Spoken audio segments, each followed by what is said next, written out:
Law of conservation of momentum, momentum के conservation का कानून। इसको हम इस तरह डिफाइन करेंगे।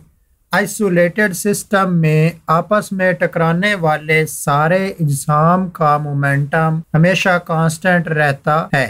फर्ज करें हमारे पास एक गैस जार है, तो उसके जितने भी मॉलिक्यूल होंगे वो एक दूसरे पर तो फोर्स लगा सकते हैं, लेकिन उस गैस के मॉलिक्यूल पर बाहर से कोई फोर्स नहीं लग रही। तो इस गैस जार को हम आइसोलेटेड सिस्टम कहेंगे। आइसोलेटेड सिस्टम उस सिस्टम को कहा जाता है जिसमें जितने भी ऑब्जेक्ट्स होंगे उन पर कोई भी एक्सटर्नल फोर्स अमल नहीं करेगी। उस सिस्टम को आइसोलेटेड सिस्टम कहा जाएगा। तो आइसोलेटेड सिस्टम में जितने भी ऑब्जेक्ट्स होंगे उनका टोटल मोमेंटम हमेशा कांस्टेंट रहता है। इसका मतलब है जितना उनका टकराने से पहले मोमेंटम होगा उतना ही टकराने के बाद उनका मोमेंटम होगा। टकराने से पहले जो मोमेंटम रिकॉर्ड किया जाता है उसको पी मोमेंटम कहते हैं, इनिशियल मोमेंटम। और टकराने के बाद जो मोमेंटम रिकॉर्ड किया जाता है उसको फाइनल मोमेंटम या पीएफ मोमेंटम कहते हैं। फर्ज करें हमारे पास दो गेंद हैं, पहली का मास m1 है और वो u1 वेलोसिटी के साथ जा रही है। इसी तरह दूसरी गेंद का मास m2 है और वो u2 वेलोसिटी के साथ हरकत करके जा रही है। पहली गेंद का अगर मोमेंटम कैलकुलेट करना हो तो वो बनेगा m1 u1। इसी तरह दूसरी गेंद का मोमेंटम होगा m2 u2। अगर हम इन दोनों गेंद को आइसोलेटेड सिस्टम कहें तो इस पूरे सिस्टम का मोमेंटम होगा पहली गेंद का मोमेंटम जमा दूसरी गेंद का मोमेंटम। तो टोटल मोमेंटम होगा m1 u1 plus m2 u2। ये टकराने से पहले मोमेंटम लिया जा रहा है तो इसे हम कहेंगे इनिशियल मोमेंटम pi। अब अगर ये दोनों गेंद आपस में टकराती हैं तो टकराने के बाद इनकी वेलोसिटीज में फर्क आ जाएगा। हो सकता है वेलोसिटीज बढ़ जाए, हो सकता है वेलोसिटीज कम हो जाए। तो अब पहली गेंद वेलोसिटी v1 के साथ जा रही है टकराने के बाद और दूसरी गेंद वेलोसिटी v2 के साथ जा रही है। तो पहली गेंद का मोमेंटम अब होगा m1 v1, दूसरी गेंद का मोमेंटम होगा m2 v2। अब इस पूरे सिस्टम का मोमेंटम होगा पहली गेंद का मोमेंटम जमा दूसरी गेंद का मोमेंटम जो कि है m1 v1 plus m2 v2। अब अगर टकराने के बाद इस पूरे सिस्टम का मोमेंटम कैलकुलेट करना हो तो उसे हम कहेंगे फाइनल मोमेंटम pf। तो law of conservation of momentum के मुताबिक इनिशियल मोमेंटम बराबर होगा फाइनल मोमेंटम के। एक बंदूक को चलाने से पहले और चलाने के बाद उसके मोमेंटम में क्या फ़र्क आता है, इसे हम law of conservation of momentum के मुताबिक देखते हैं।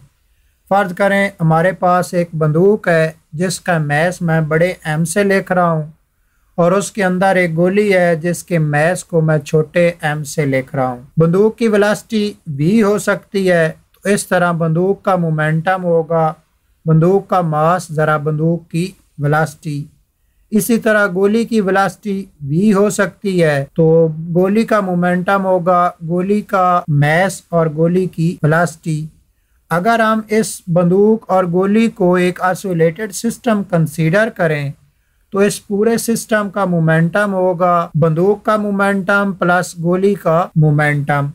अगर अब इस बंदूक को चलाया जाए तो इसके अंदर से एक गोली निकलेगी वेलोसिटी v के साथ। तो अब गोली का मोमेंटम होगा गोली का मास ज़रा गोली की वेलोसिटी। जब बंदूक चलेगी तो ये बंदूक वेलोसिटी v के साथ पीछे को एक झटका मारेगी। तो इस तरह बंदूक का अब मोमेंटम होगा बंदूक का मास ज़रा बंदूक की वेलोसिटी।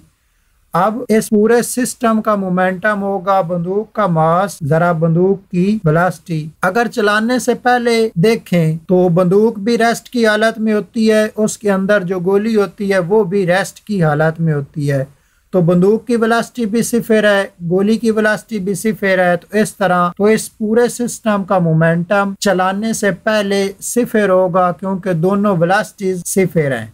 तो इनिशियल मोमेंटम 0 है, लेकिन फाइनल मोमेंटम 0 नहीं है क्योंकि चलाने के बाद बंदूक की भी वेलोसिटी होगी और गोली की भी वेलोसिटी होगी, तो फाइनल मोमेंटम बराबर होगा mv प्लस mv। बंदूक का मोमेंटम प्लस गोली का मोमेंटम, ये फाइनल मोमेंटम होगा। Law of conservation of momentum के मुताबिक हम इस सिस्टम का इनिशियल मोमेंटम फाइनल मोमेंटम के बराबर रख सकते हैं।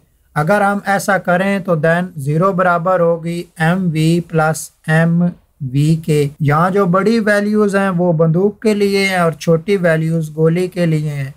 अगर गोली का मोमेंटम इस मसावात की दूसरी तरफ ले जाएं तो मसावात कुछ इस तरह से बन जाएगी minus mv is equal to mv। अब जो राइट हैंड साइड पर बड़ा m है, इसे अगर मसावात की दूसरी तरफ ले जाएं तो फार्मूला कुछ इस तरह से बन जाएगा v is equal to minus mv over m।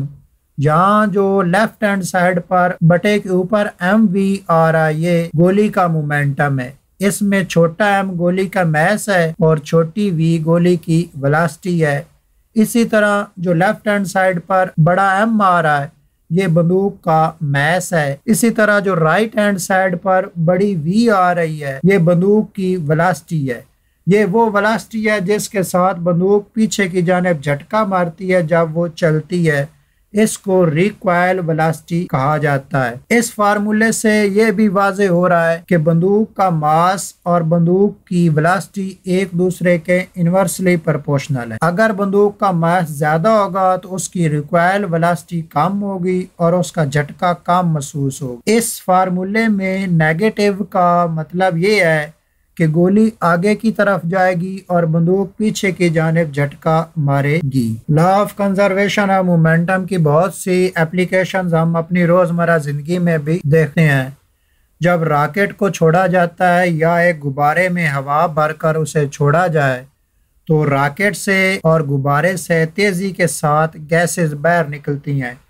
जिस मोमेंटम के साथ वो गैसेस इस रॉकेट से या गुब्बारे से बाहर निकलती हैं, उतना ही वो मोमेंटम इस रॉकेट या इस गुब्बारे की बॉडी को देती हैं, जिसके साथ ये गुब्बारा या रॉकेट ऊपर हवा में परवाज करता है। तो law of conservation of momentum के मुताबिक ही ये दोनों फिनोमेना होते हैं।